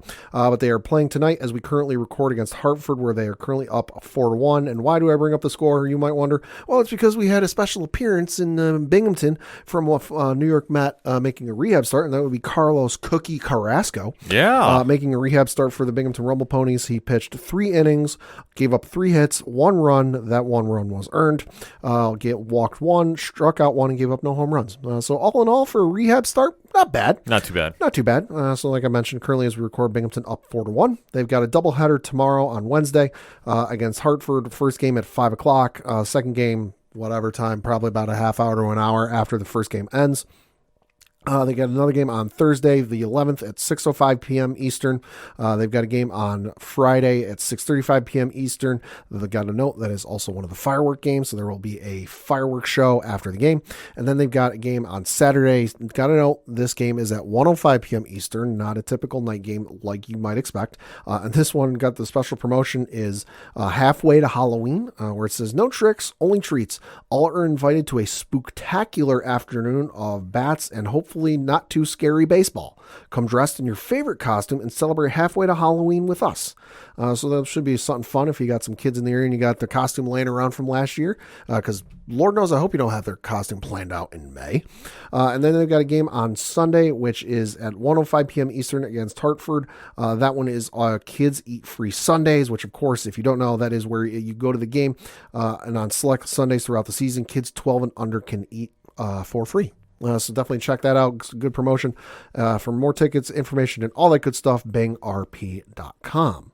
And then from my other base, got to talk a little bit of footy, although this one crosses over with football European and football American. Oh? Yeah, because as some of you may know, some of you may not know, J.J. Watt, standout defensive player in the NFL, got a little bit of free time, got a little bit of money he wants to invest. He recently invested with a European soccer club, an English soccer club by the name of Burnley FC. They are in the second highest tier currently of the English soccer system. That is the Championship League. Currently in first place of that league, so it looks like unless things fall apart in spectacular fashion, which they won't, they're going to get promoted to the Premier League, so that is the highest level of English soccer over in the UK. But he is a minority owner, invested some money a couple of weeks ago, spending some time in his offseason investing money in that and getting to know the folks over in Burnley, because he did an interview on BBC Breakfast on Tuesday where he said, quote, I've learned that the history, tradition, and supporters, it's all about respecting and honoring that. You never want to come in and try to do something that's not true to who the club is and what they're trying, and what we're trying to do is show people what real Burnley is about. I did a pub crawl yesterday on my way to the stadium. So I started at the Royal Dyche, worked my way down to vintage clarets and all the way up to Turf Moor. Just to getting to know the supporters, I want to earn their trust by showing them how much we care and how passionate we are. It's research. I'm doing research and lots of pints of Guinness along the way, but it was a lot of fun and really good to get to know them on a personal level, and hopefully they get to know us as well, close quote. So JJ Watt, not lacking in any bit of fun in his offseason, buying minority stakes into European soccer clubs and doing pub crawls. Yeah. Which is awesome. That's awesome. I mean... Also, shout out to his business savvy investing in a club that's going to be in the Premier League next season. Yeah. That's insane. I was going to say, he's definitely making some moves in the offseason. I'm excited to see where this goes. Yeah. Like I said, I'm starting to slowly come around to, the ways of soccer, or football, as you say. Football. So... for my base, it's painful for me to talk about, but we have to address some hockey, and there was some New York Rangers news we got to talk about too as well. Yeah. So before we get into it, Pat, you want to break down the standings of the Stanley Cup playoffs for everybody who else is still watching? Yeah, so for those of you still watching, which why the fuck are you watching? Yeah. You shouldn't care. Over on the Western Conference side, you've got the Seattle, what are they, the Kraken? Yep. Seattle Kraken up on the Dallas Stars 2-1. And then you've got the Vegas Golden Knights up 2-1 on the Edmonton Oilers. And then on the Eastern side, you've got the Florida Panthers up 3-0 on the Toronto Maple Leafs. Let's go. Oh, you got to love that Toronto finally made it in after 16 years. They made it past the first round, and they're going to get their fucking hearts broken. Yeah. I don't think they'll care. And then in these series, I could give two less fucks about. You've got the Carolina Hurricane up 2-1 on the New Jersey Devils. Go Florida. Go quadruple elimination. Whatever the phrase is for 8, eliminate them all. Yeah, honestly, like Playoffs are canceled. hockey season ended when the Rangers were done. But I mean, obviously, we have to be our sports journalists here and talk about it. Like Florida is a Cinderella story, and if they make a run, great. I personally would love to see either Seattle or Vegas make it. That'd be wild. I'd like to see Seattle. Vegas was there once before. It'd be wild to see Seattle. Oh, yeah. It was crazy because, like I said, the only time in recent memory that's happened is Vegas went on their first year. Yeah. They made the run. They made the run. They didn't win, but they made it there. Exactly. So anybody but Jersey right now. Yeah, for real. I'm pretty happy with that. For real. Speaking of the Rangers, a little bit of news happened. They did fire their head coach, Gerald Gallant. Well, they agreed to part ways. Yeah, but That's being polite. What can you say? Disappointing season this year, to say the least. I know it's kind of crazy figuring how much he led them into the playoffs last year, but let's be honest. The amount of talent they had, they should have gone further. The fact that they made all those trades for Tarasenko and at the time, Patrick Kane, we all thought was going to be a game changer to a degree, sadly is not. No. We all thought that this was going to be the year, and they were built to win now. And the fact they got bounced, especially being up 2-0 in those playoffs, it's tough. It really is tough. So unfortunately, he had to go, and there's a lot of rumors about a potential replacement for him. I don't know. I don't want to really kind of speculate. I heard one name going around, but I'm starting to think that's cooling off too. But I think the Rangers, whoever takes that position, is going to have a great team to build off of. Yeah. But they got to change a couple things, especially they can't just sit back and let the lines get pushed around like they were. Jersey, let's face it, when they took them out in the playoffs, they blocked the center of the ice. They weren't allowing any passes to go through the middle. It was what it was. It was painful to watch, especially when your star players disappear because they thought they could just turn it on and off. And that clearly goes to lack of discipline. So, unfortunately, he had to be the first person gone. I'm expecting to see some moves this offseason by Chris Drury as the GM. So, we'll have to wait to see how this team looks moving forward. But Gallant being out, not super shocked at. No. Because, like I say, when you're built to win now, you have to do that, especially when you go get big-name free agents. Speaking of free agents, the one that we mentioned on here is Patrick Kane. Pat, where did he used to play? Chicago. Yep. You know what Chicago did? They got the number 1 fucking draft pick. They got the number 1 draft pick. Oh, the shit is so rigged. Yeah, like I say, it plays out like this. So they look to be in line to go get the big player that everybody's saying is going to be the next Sidney Crosby, the next Wayne Gretzky. You know, add in whichever player you think is a game changer in that degree, and that's Connor Bedard. I would say we'll have to wait and see, but there's a lot of hype behind Connor. Chicago is in that rebuild mode, and listen, it paid off for him, so I can't be mad at him about it. Just shit is so rigged. But just they clean house and they somehow get the number 1 draft pick out of it. I mean, it is what it is. There's been other. It's the luck of the ping pong ball bullshit. Yeah. Like I said, bullshit. The NBA thing, how that worked. Yeah, like I say, it's just there's a lot of things we just talk about as what, Pad? Reasons. This is one of them. So we'll have to wait to see how Bedard does when he gets to the NHL. But obviously, Chicago lucked out on this one. So congratulations. And thank you to our Chicago listeners for tuning out. Yep. So that being said, we got one more thing to talk about, and that is the NBA playoffs. As painful as this is. I'm really going to twist the knife in you on this one. Yeah, go ahead. I'm waiting for it. So we're going to start in the Western Conference, where you currently have the LA Lakers up 3-1 on the Golden State Warriors, although Son tells me that's going to go 7. I got a feeling that's going 7. That's been a fun series to watch. I will say that. Yeah. Because if you want to see two vintage teams going at it, and especially in their prime, LeBron versus Steph Curry, that was amazing to watch. This has been fun to watch too, but let's face it, obviously there's a lot of tread on both players' tires. Yeah, there is. So that being said, it's still a great series to watch. Like I said, I like the Lakers in this one, not just because they're up 3-1, but that was my original prediction, because I think LeBron, if he's going to make a run, this is going to be the time to do it. So I'm sticking with Golden State, although I do got to give LeBron some credit, because I saw a stat the other day. LeBron has got a double-digit scoring streak going, which I forget the exact number. All I know is he's got a double-digit scoring streak that is longer than the number of games Michael Jordan played in his entire career. Yeah, which is fucking wild. It's insane. That's insane. Then you've got the Denver Nuggets and the Phoenix Suns currently tied at 2 games apiece. Well, Denver is hanging in there. Hey, Jokic, you might want to put the Phoenix owner's photo in your locker. Yeah. Just saying. That whole nonsense. At least he's not suspended. At least he's not. And, kudos to the Suns owner for not making this a bigger deal than it could have been. Yeah. Because if he wanted to press further, this could have got real messy. Mm-hmm. But he said no because I don't want the series tainted. Sure. So, listen, I respect that. I do too. That's a lot to do in this day and age. So I gotta say that series has been kind of fun to watch. I do like Denver in it for some reason. It's just when Jokic wants to play and step up, he can take over a game. Mm-hmm. He proves that he deserves that MVP talk. I'm just kind of surprised that Phoenix is struggling as bad as they are. Like I said, they're getting outshot a lot of the nights. And, somehow Denver is hanging in there. So, like I said, the series both teams are scrappy. Yeah, they're scrapping a little bit. Like I said, I'm just surprised Denver, the 2 games they've won, I'm surprised about how much they've outshot them. That's the thing that's surprising to me. And then in the Eastern Conference, you've got the Philadelphia 76ers and Boston Celtics currently tied at 2 games apiece. Whoa.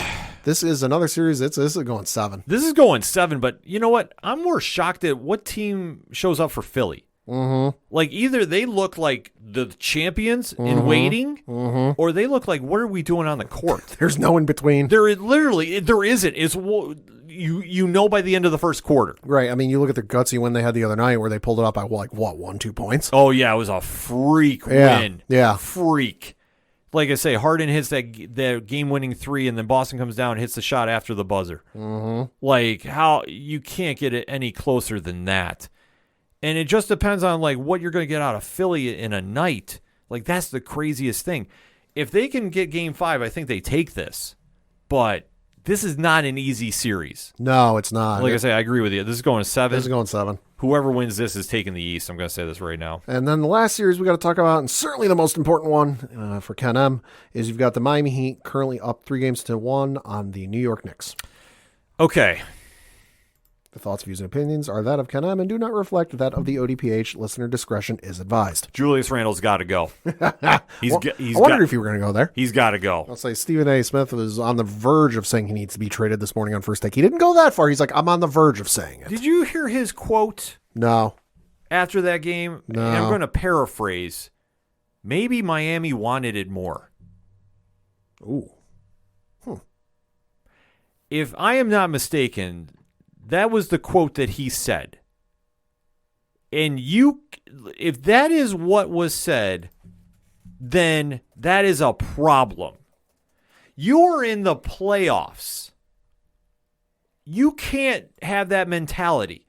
The problem we've had this series is we went all in against Cleveland, did what we needed to do. We looked like a team that was playing both sides of the ball.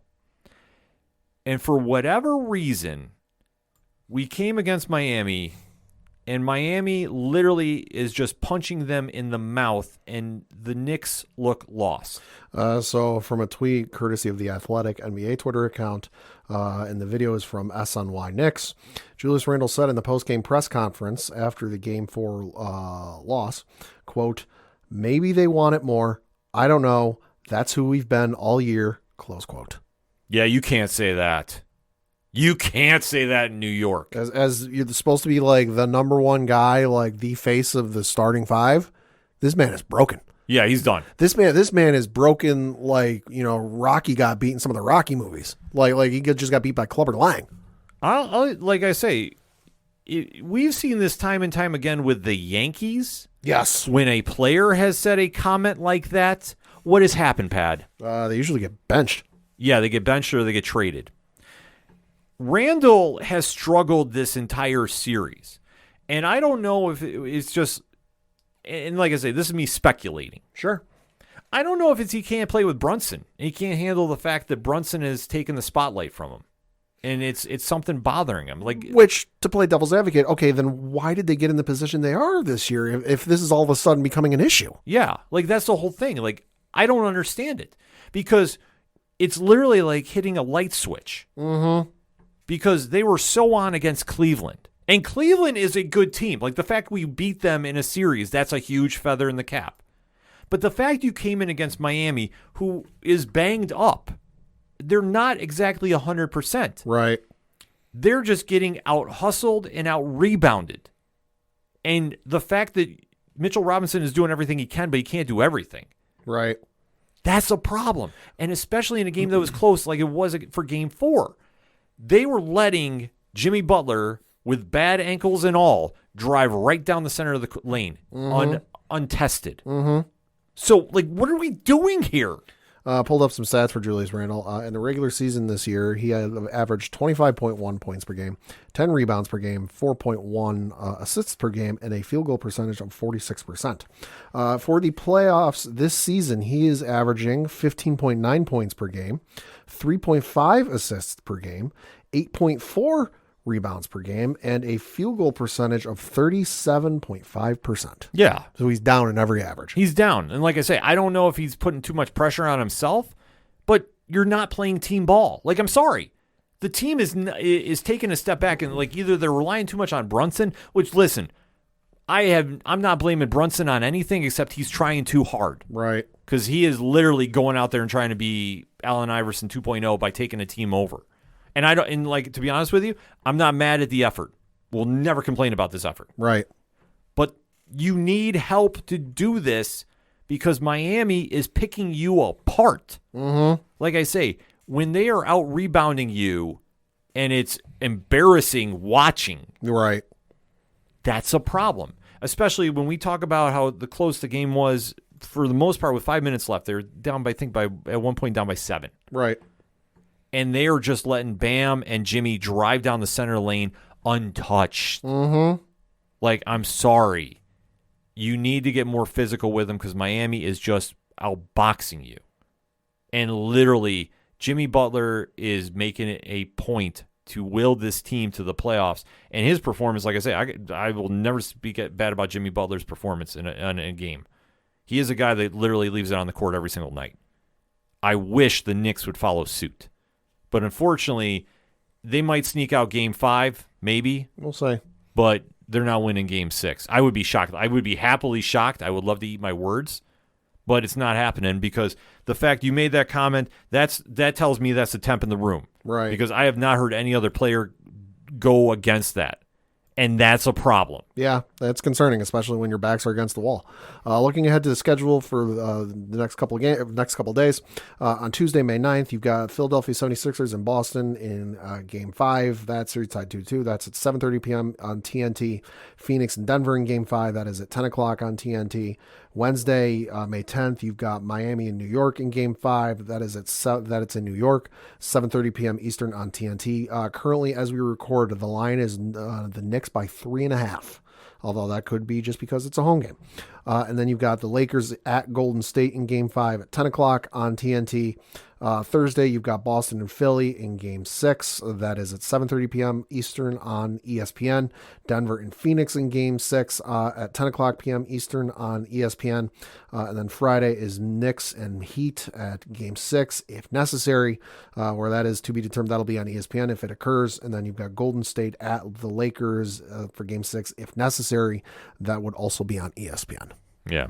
So things should be interesting. Like I say, I'm not doubting we see a Lakers-Celtics one last time. That'd be good. That would be something. Yeah. But I like Philly. I mean, I took them at the beginning of the playoff run. I think they're still going to do it. The West, though, that could get interesting. That could get very, very interesting. It don't matter who's going to win it come out of the East. It's going to be the West to win. Yeah, West is going to take this. The whole damn thing. Yeah, but it's not going to be the Knicks, unfortunately, even though I'm still holding out for a miracle. You never know. They need something. Like know. I don't know what could happen in the Garden, but they could get a bottle of Michael's Secret stuff, a la Space Jam, and miracles could happen. Things could happen, but I tell you what, if the Knicks win Game 5, I could still see 7th Ave getting shut down. Probably. Just for reasons. Yeah. Like I say, Yeah. and then in the offseason, we got to make some moves. I think, Randall, you got to move somewhere. I don't know where. Yeah. I think at this stage, last year was bad when he had the down year. Yep. And obviously in the playoffs when Trae Young lit him up. I mean, they've I don't want to say that was our Atlanta moment. Roasted that man like a marshmallow. But you have to think it is. Yeah. Like as weird as that sounds. Yeah. That's our Atlanta 27-3 moment. Yeah, it is. Or 24-3. 28-3. Or 28-3. That's that moment. So we have a lot of work to do in the offseason. You do. But it'll be fun watching nevertheless. You got to hope the Knicks do well, because if the Knicks don't do well, then James Dolan starts interfering with the Rangers. Everybody go out buy a CD right now. We're going to put the link in the liner notes. Go buy James Dolan's CD. Please go support him in concert so he stays away from the Knicks and Rangers. Seriously. I know there's a lot of Knicks fans and a lot of Rangers fans that listen to this show. I'm dead serious about this. Go buy his CD. Keep him away from the Knicks. He's distracted doing his music. Listen, like, let him do it. Like, put him on tour with Dave Matthews. It'll be great. Just nonstop touring. That's all he needs to do. Just cut checks.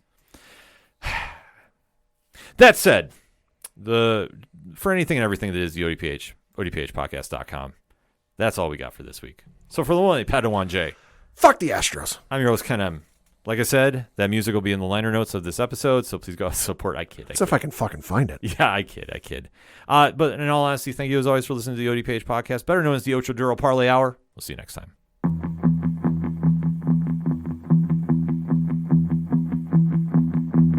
Gonna be down to the punch. Gonna be down to the punch. 'Cause they can't bring me